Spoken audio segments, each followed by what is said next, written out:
Sumagot si Won, sinabing wala si Dinglong sa Guang City, tama ba? Bumalik ba siya sa kanyang bayan upang makita ang matandang Master Ding?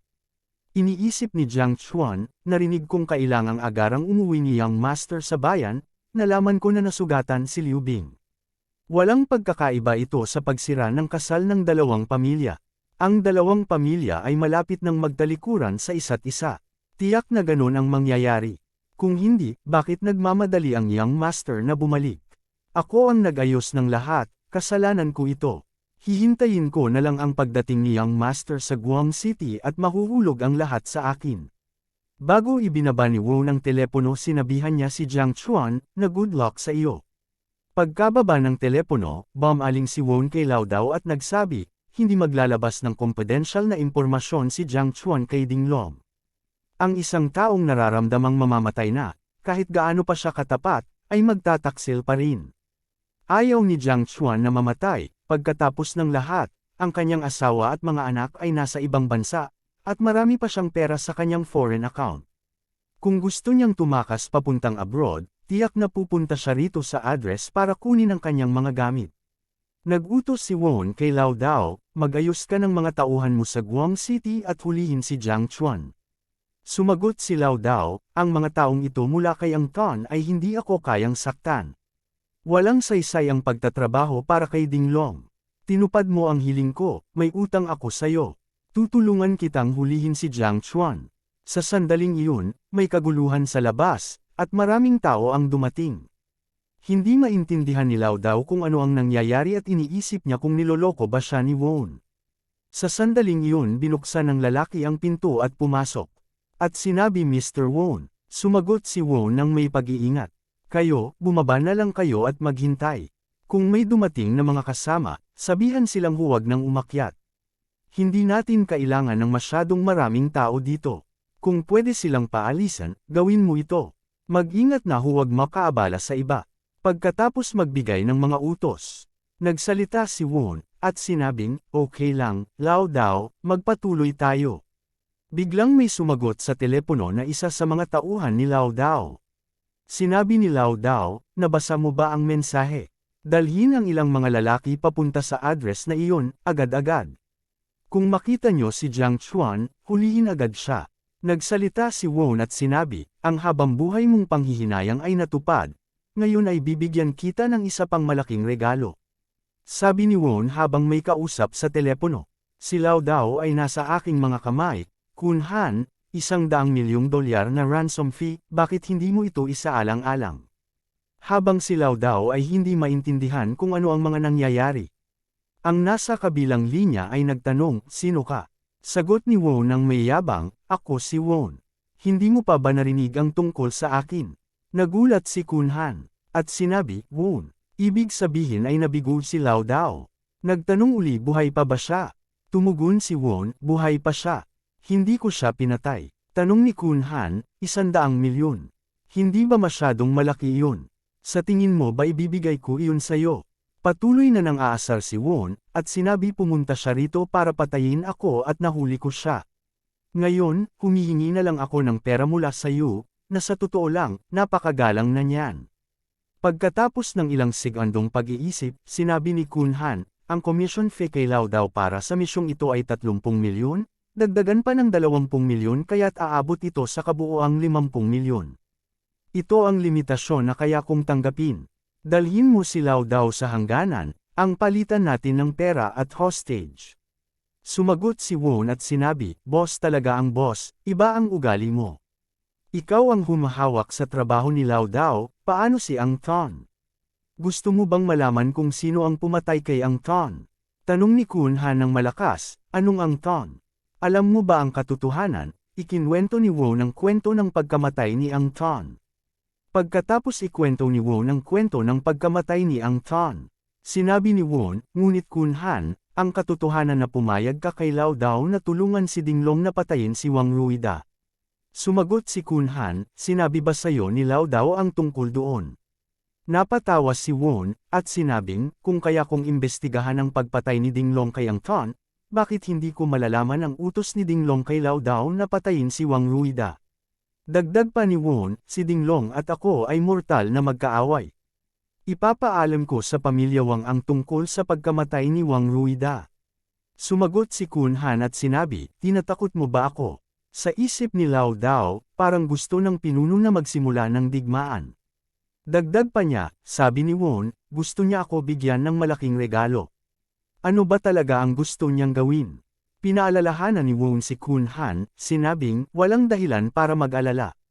Kung ito'y banta, hindi ko na dapat binanggit pa ang tungkol kay Ang Tan sa'yo. Pagkatapos mag-isip ng ilang sandali, sinabi ni Kun Han, gusto mong tulungan kita na atakihin ang Ding family. Itinanggi ni Won, at sinabi niya, hindi, ang negosyo mo ay sa'yo, at ang negosyo ko ay sa akin lang. Hindi tayo magtutulungan. Sinasabi ko lang ang katotohanan, hindi ito pakakawalan ng pamilya Wang, at puputulan ng pamilya Li ang lahat ng ugnayan. Nawalan na ng pasensya si Kun Han, nagtanong, kaya ano ang gusto mo sa huli? Sumagot si Won, at sinabing hindi ko gusto ang $100,000,000, ngunit gusto kong manatili si Lao Dao sa Donghai upang magtrabaho para sa akin. Kung pumayag ka, aayusin ko ang severance, ng kamatayan ni Wang Ruida, ay walang koneksyon kay Jinhua. Ano papayag ka? Sa huli, naintindihan ni Lao Dao si Won. Nag-isip si Kun Han sandali at sinabi, kung totoo ang lahat ng sinabi mo, pumapayag ako. Ibinigay ni Won ang telepono kay Lao Dao. General, nagulat si Kun Han. At sinabi, naririnig mo pala ang lahat, nagtanong muli si Kun Han, bakit ka nabigo? Nag-alangan si Lao Dao, sinabing hindi namin siya kayang talunin mag-isa. Nagtanong pa si Kun Han, ayaw mo na bang magtrabaho, o pinipilit ka ni Won? Mahinang sagot ni Lao Dao, gusto ko nang magsimula ng bagong buhay. Sigurado na ako, pagod na ako. Sa tugon, narinig ni Lao Dao ang sunod-sunod na bib. Natawa si Won, at sinabing, maligayang pagbabalik sa kalayaan mo, Lao Dao. Parang gustong may sabihin si Lao Dao, Mr. Won, ako. Tinapik ni Won sa balikat si Lao Dao, hulihin si Jiang Chuan at lihim na dalhin sa Donghai. Kapaki-pakinabang siya sa akin. Malapit nang dumating ang ambulansya. Di nagtagal, bumaba sina Won at Lao Dao. Sinabi ni Won kay Lao Dao, magpahinga ka muna, mag-uusap na lang tayo kapag magaling ka na. Sumakay si Lao Dao sa ambulansya. At sinabi sige. Pagod na si Won at tumalikod, at sinabi niya, kailangan ko nang umuwi at magpahinga. Habang nagpapahinga si Won sa bahay, siya ay nagising dahil sa may gumagalaw sa ilalim ng kumot. Binuksan ni Won ang kanyang mga mata at hinayla ang kumot, nakita niya si Liu Bing. Itinapon niya ang kumot kay Liu Bing. At sinabi, Liu Bing, ano ang ginagawa mo? Tanong ni Won. Namula si Liu Bing at sumagot, gusto ko lang sana sorpresahin ka. Inilapit pa ni Won ang kanyang muka kay Liu Bing. Sabay sabi, ganun ba? Kung ganun, hayaan mo ako. Hindi tumutol si Liu Bing at huminga ng malalim. Nagyakap at naghalikan sina Won at Liu Bing ng mahigpit. Biglang sinabi ni Liu Bing, ngayon naiisip ko, 8 o 9 na araw pa lang tayo magkakilala. Mahinang sagot ni Won, oo, kahit 8 o 9 na araw pa lang, kung sasabihin kong nauunawaan kita ng lubos, maniniwala ka ba? Tanong ni Liu Bing na may pag-uusisa, halimbawa. Sumagot si Won, halimbawa, ngayong araw wala kang balak gawin, dumating ka lang para asarin ako. Hinawakan ni Liu Bing ang kamay ni Won, at sinabi huwag mong sabihin ganyan, hindi ito nanluluko.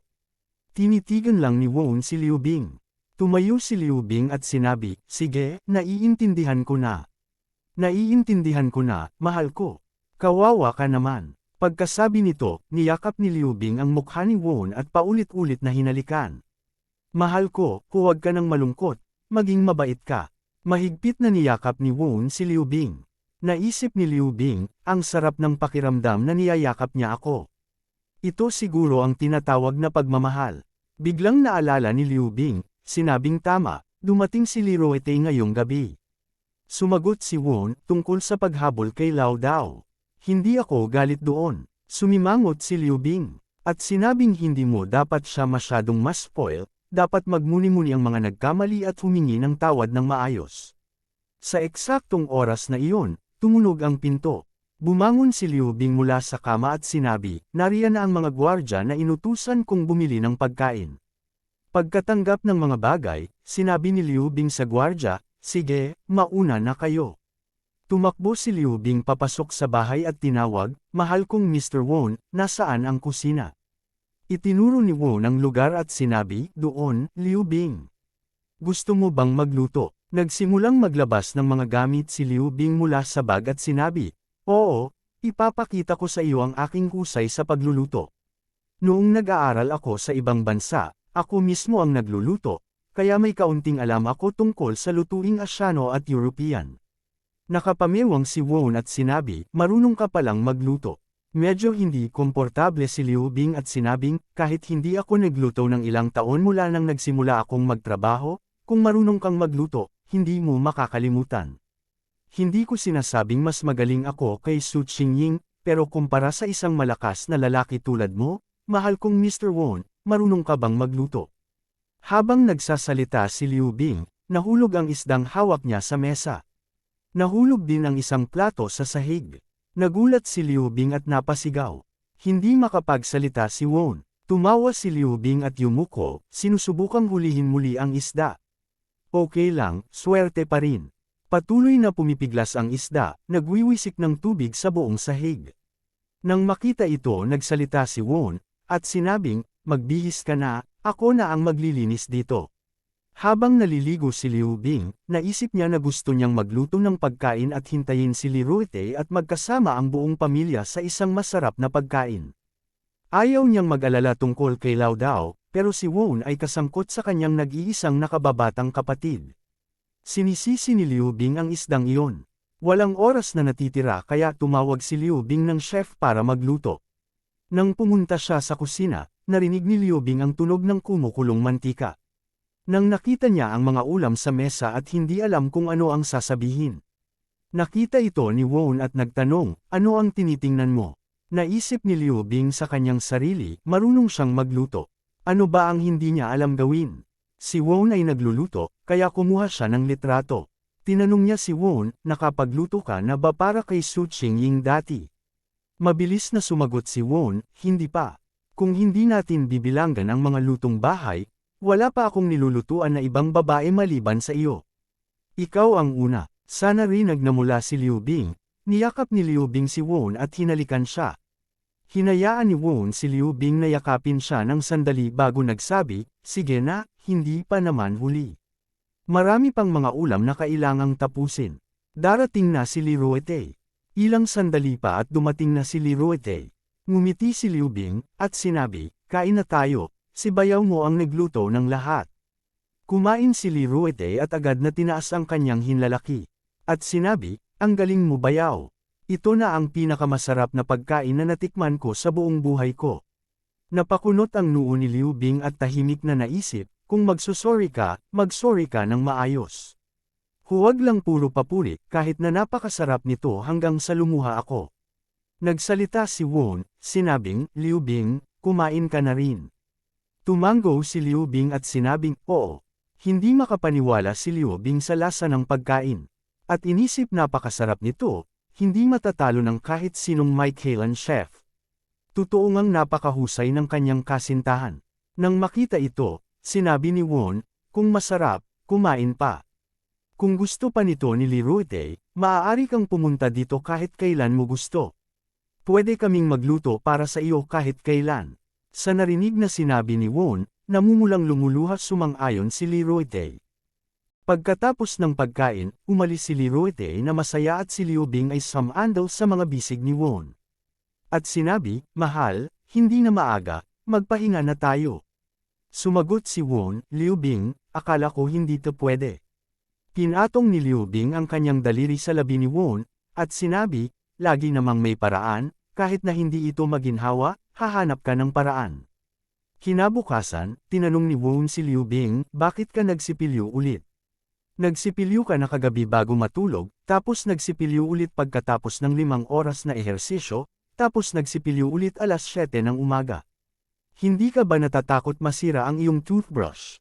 Napahiya si Liu Bing pero hindi siya nagalit, tumalikod si Liu Bing at sinabi walang hiya. Sumagot si Won, nagluto ako ng almusal, kumain ka ng kaunti.